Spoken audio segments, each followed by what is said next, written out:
our final inductee of the evening.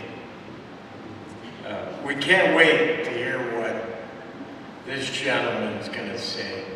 Renowned as pest control's mythbuster, we're all wondering what William H. Robinson, Doc, Bill, has in store for us tonight. He's a fellow Kent State alum, a Flash. So with that, we can't wait to hear about, Heather's Kent State Flash. I was going to say Flasher as well. If we could please, let's hear a little more about Dr. Robinson's career and life. Dr. Bill Robinson was born in 1943 in North Philadelphia, Pennsylvania. As the oldest of 4 boys, he jokingly called himself a street urchin until 5th grade when his family moved to New Jersey. There, he learned to play baseball and soccer. In high school, Dr. Robinson gravitated toward wrestling, appreciating its blend of team sport and individual progress. He continued wrestling in college, lettering as a freshman at Maryville College in Tennessee, which served about 1,200 students at the time. He and his freshman roommate knew they had to pick a major at the end of their first semester. They made a pact to major in whichever subject they earned an A in first. His was in biology, a surprise to all. Dr. Robinson wasn't too excited about his college major until the following semester, when his professor was actually an entomologist with a doctoral degree. It sealed his fate. This experience, combined with a transfer to Kent State University, set him on the path to becoming an urban entomology expert. Shortly after, Dr. Robinson reunited with a high school sweetheart, Carol. He has been married since 1964. They have a son and 2 daughters, 7 grandchildren, and 3 great-grandchildren. In fact, Dr. Robinson got married the week before starting his master's degree program. He worked in a bakery all through high school, so making the cake for his own wedding was a piece of, well, you know. While still an undergrad and home in New Jersey for the summer, Dr. Robinson tracked down the then headquarters of the National Pest Management Association, then known as the National Pest Control Association, or NPCA, in Elizabeth, New Jersey, and inquired about a summer job. Dr. Robinson recalls that Dr. Ralph Heel, the then executive director of the association and a fellow PMP Hall of Famer, class of 2003, knew exactly where to place him. Dr. Heel got him in touch with Bowco Laboratories in Woodridge, New Jersey, where Fred Bowers hired Dr. Robinson as a termite technician. This practical experience would prove invaluable in his future research and teaching career. After earning his doctorate from Iowa State in 1970, Dr. Robinson began teaching at Virginia Tech. Over the next 3 decades, he conducted extensive research on household and structural pests, publishing nearly 100 research papers. For 15 years during this tenure at Virginia Tech, Dr. Robinson expanded the global reach of urban entomology as a visiting professor at Zhejiang University in China. He developed 5 technician training manuals, including 2 in Chinese. He also authored 2 textbooks, Urban Entomology, Insect and Mite Pests in the Human Environment, and Urban Insects and Arachnids, a Handbook of Urban Entomology. Following his academic career, Dr. Robinson spent 20 years as a technical director at B&G Equipment Company, focusing on application technology for pest control. He currently serves as technical products director for the Fountainhead Group, continuing to innovate even at the age of 82. One of Dr. Robinson's proudest accomplishments, however, is founding the International Conference on Urban Pests, or ICUP, in 1990. This triannual event has become a global hub for urban pest management professionals. Dr. William H. Robinson's career spans over 5 decades, bridging academia and industry. His contributions have significantly advanced the field of urban entomology and continue to shape pest management practices worldwide.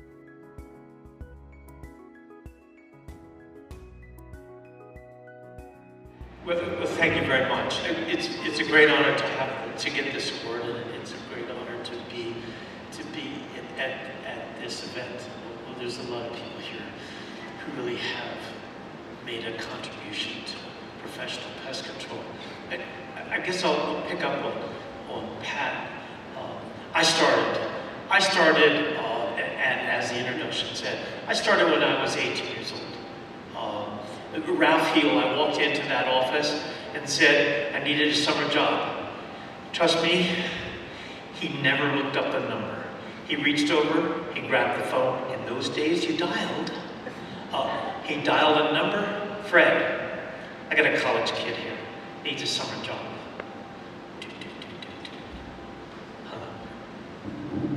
be there next Monday. So next Monday, I traveled with Fred Bowers, the originator of that company. He was an older man at the time. And after a week, I was turned over to the termite crew, Big Walt. Big Walt was going to be my boss for the next summer. Big Walt was big. He had hands like catcher's mitts. But I was on the termite team, and I was the guy in the crawl space with the electric drill and the 3/16" bit, and it was my job to drill the sill plate or the floor joist and to figure out where the termites were. Once I figured out where they were, I got out of the crawl space and said to the termite team, this is where we're going to treat. Yeah, back in the day, we only treated where the termites were. It took us 70 years to come back to that, you know. But the thing about, and I didn't remember it then, but I think of it now. You know, Walt, he told me what I was going to do and why. And my role in the termite team was, they were counting on me to figure out where those rascals were, and they would proceed. And later I thought, that made a lot of difference to me. This is why you're doing it. This is how you do it. 9 years later, I show up at Virginia Tech, and now I've got 250 Walts sitting in front of me. Virginia Tech Pest Control Conference, I was in charge of that. And that was an experience for me. I had a little street cred. Oh yeah, the termite guy. But I spent 30 years with the Virginia Tech Pest Control Conference, and I learned a lot from them. They took me in. They took me under their wing and said, well, this is how it's done. And that was enlightening for me. And I still have great friends there. I'll tell you a little bit of an aside. So I traveled the state of Virginia visiting pest control companies. You know, I'd show up at Connor's Pest Control. It only took me about two visits to realize, actually it was Flo Connor that ran the show. And it was Flo I needed to talk to. I'd go to Richmond and catch up with Loyal Pest Control. Actually, it was Willie that ran the show. And it was Willie I needed to talk to. It was Rosemary in Lynchburg. I quickly learned that, really, who's running the show? So at the Virginia Tech Pest Control Conference, well, I changed the spouses program, you know. So now we've got people from econ coming in and talking about taxes and how to keep your books and whatever, because I quickly realized the cowboys I had in the other room, oh fine, but the people that ran the show were in that small group down the hall. Well, I spent, as I said, 30 years with the Virginia Tech Pest Control Conference, and that was valuable to me. During those 30 years at Virginia Tech, I had 22 graduate students and four postdoctoral students. I'm very happy tonight to have a representative of my graduate students, Jim Zai, and a representative of my postdoctoral students, Claude Thomas, also a Hall of Fame member. So we did a lot of things. We did a lot of research on household and structural pests. I really can't tell you all the things we did. Jing figured out how cockroaches pick up a lethal dose on their tarsal pads. Claude figured out what happens to termiticide when you treat it under concrete slabs. But in 1970, 3 boys showed up for work. Gary Bennett showed up at Purdue. He came out of a pest control family, Louisiana. Mike Rust showed up at University of California, Riverside. He actually came in late 71. He came out of Bill Bell's lab in Kansas. I showed up at Tech. Those 3 boys built urban entomology. But what's really important is I had 22 graduate students. We did some very good work. Mike Rust had some very good graduate students and did some very good work. And Arno Pell went on to Auburn. And Gary Bennett had some very good graduate students who did some very good work.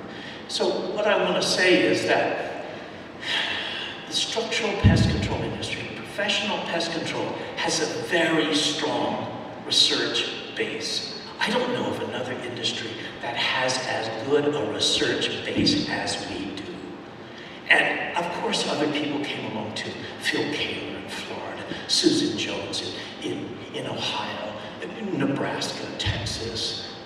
So this industry has a very strong research base. We know what we're doing. My problem is, I don't know if we use that research base as much as we should. So when I got to Virginia Tech, 2 years later, they revised FIFRA. Well, all of a sudden, pest control operators had to be certified. Well, we had to have tests, we had to have manuals. So, young professor writes a manual for Category 7, structural pest control. Takes it over to the extension office, puts it down, there you go. About a week later, I got a call from Mary Hulleman. Hey, you got time? Come on over. Mary Hulleman sat me down, and Mary Hulleman showed me how you write a training manual. Now, here's the thing, I've had copy editors before, but Mary Hulleman was my first. Mary Hulleman told me why. Big Walt told me why you're doing this and how to do it. Mary Hulleman told me why. You will not write a paragraph that's more than 130 words. It will not finish at the margin. You will not have more than 7 paragraphs per page. You will have two illustrations on each page, and you will finish that concept on the page. You don't turn the page. And Mary Hulleman sat me down and explained all that to me. I love that woman. She's been with me ever since. I don't write anything without Mary Hulleman on my shoulder. Are you sure? I told you not to use the word usually. Scratch that, usually anything. And what was important to me was, I've had copy editors before, just fixed it. Look, blockhead, don't do this. Mary Hulleman told me why. And I saved those notes for her for a very long time. But what I want to say is that I went on to write a lot of Mary Hulleman and I, we won some awards, she and I, together with manuals. But I went on to write manuals, and Mary Hulleman told me to write for your audience, not for yourself. Okay, fine, what you know. Your audience doesn't know that. So that's been very important for me. I've written, as it said, I've written a lot of manuals, but Mary Hulleman has always been with me because she took the time. She took the time to say why you should do this. So I'm indebted to people who took the time to explain to me. Now, to get back to the graduate students and research base, it's been very important for me and a mission for me to take the work that my students have done, Gary's, Mike Russ, to take that and perhaps be a translator, to take that to the people that use it, to service technicians. I've been very happy to train service technicians around the world. I've trained them in 15 countries. I'll tell you, they're all the same. They're all cut from the same cloth. I can take a group of, I was just in New Zealand, I can take a group of service technicians in New Zealand, I can take them anywhere in the world, sit them down, and in 5 minutes, they'll just be like all the rest of the guys in the room. They're a can-do group of people. I believe they strive to be professionals. And I believe they want to have a research base for what they do.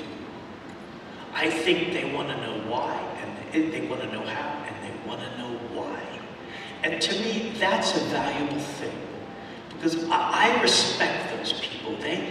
They carry this industry every day. They're out there, and I want them to have a research base. So it's been a great pleasure for me to travel around. So oftentimes I'll start a talk on application economics. It's about a 50-minute talk.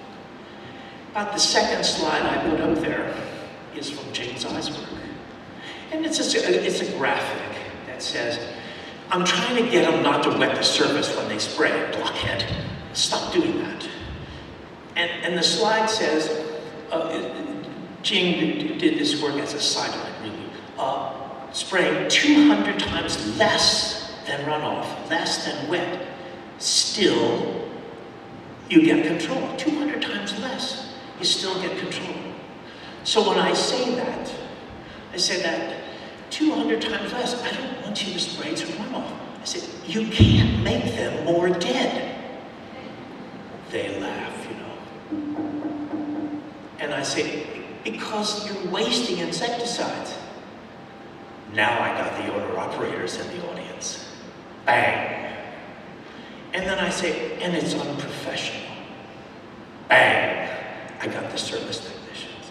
Because a service technician wants to be professional. So if I have a message, it's, we have a very good research base.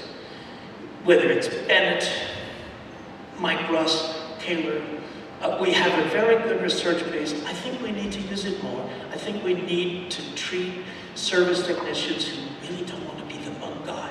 They want to be a professional, and they want to have respect and know this is why I'm doing it, not just how I'm doing it. So that's my message. You know, I'm using this as an advertisement.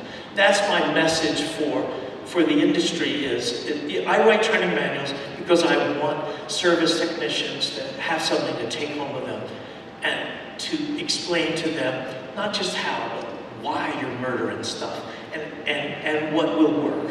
So thank you very much. I didn't mean to keep you all that long, but I appreciate, anyway, I've appreciated all the people that helped me along the way, and whether it's big walls. So one last story about big walls. So after I was there for about 3 or 4 weeks, when I had the nerve to ask Big Walt, Walt, what's the story with your car? Big Walt parked his car back by the termite shed. It was kind of in the shade, and we were in the back of the business. It was a brand new Cadillac. It was a Cadillac Coupe de Ville. It was dark blue, had white interior, and if you know the lingo, he had full skirts and gangster whites. And I said, Walt, we're kind of stinky at the end of the day. You know, I don't know if you know orthonitchlorobenzene is what I was spraying in the crawl space when I was done. It was stinky stuff. Walt said to me, I was 18. Walt said to me, you know, when I was 18, I joined this company, and I worked for 10 years. He said, it was my dream as a kid. It was my dream to own a Cadillac. He said, I own a Cadillac, and I'm driving it every day. So, Walt, I got my Cadillac.